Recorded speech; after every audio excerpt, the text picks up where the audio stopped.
They call it peace.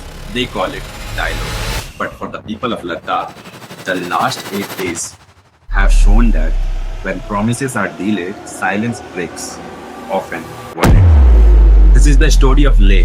This is the story of land, of blood, of hope. On September 24, the Leh Apex Body, LAB, issued a shutdown across Leh, demanding statehood for Ladakh and its inclusion under the Sixth Schedule of the Constitution for tribal protection, land rights, identity. The air was full of resolve, but as the day wore on, peaceful protest turned into chaos. Buildings were set ablaze, a local BJP office torched, vehicles, police property burned. The spark that lit the air, frustration. The clashes escalated fast. Police and protesters faced off in the street.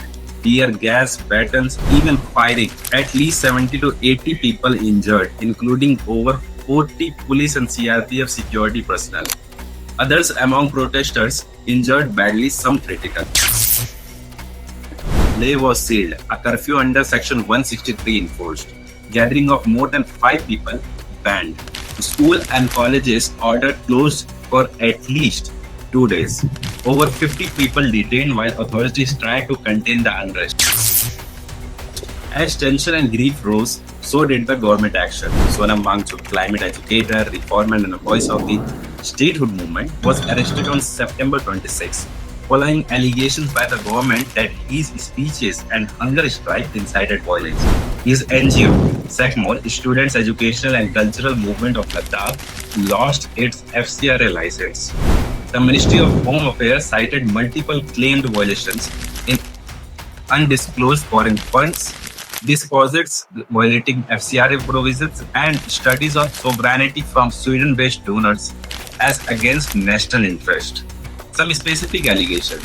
3.5 lakh rupees deposited in SECMOL's FCRA account in 2021-22 from the sale of a bus procured earlier via FCRA funds contested by the government.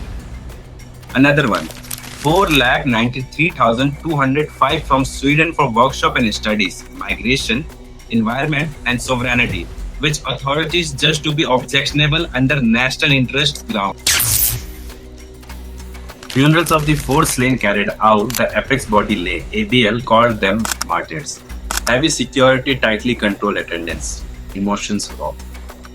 Curfew continued for the 6th consecutive day in Leh as of September 29. Across these days, wider response in demands. The Himalayan Niti Abhiyan HNA has backed the movement, calling it non-violent, accusing both local and central government of negligence, of turning what could have been dialogue into disaster. Key demands remain: Sixth Schedule inclusion, constitutional protection and autonomies for tribal areas, statehood for Ladakh, meaning a legislative assembly, more power to locals, transparent election of local bodies, job protection for locals, protection of land, environment, and identity. Meanwhile, government stands and moves. The Ministry of Home Affairs said Wangchuk's statement were provocative, allegedly inciting the mob. They attributed damage to police property, attacks on government offices, etc. They cancelled SECMOL's ability to receive foreign contribution, FCRA license, started CBI inquiries into alleged FCRA violations. A key meeting between the Ladakh leadership, LAB and the Kargil Democratic Alliance and Ministry of Home Affairs is scheduled for October 6. Preparatory talks are underway for that. Many are asking, will Delhi listen? Will these demands for identity, rights, protection be met? Or will the scars of bullet, burned building and the broken trust remain unresolved? 4 dead, dozens injured, detained, curfews, removed licenses. This is the story of this past week, but more than that, it is the story of a people's anguish, their anger, their unrelenting demand to be seen, to be heard, to be protected. Ladakh is speaking. Are we ready to listen?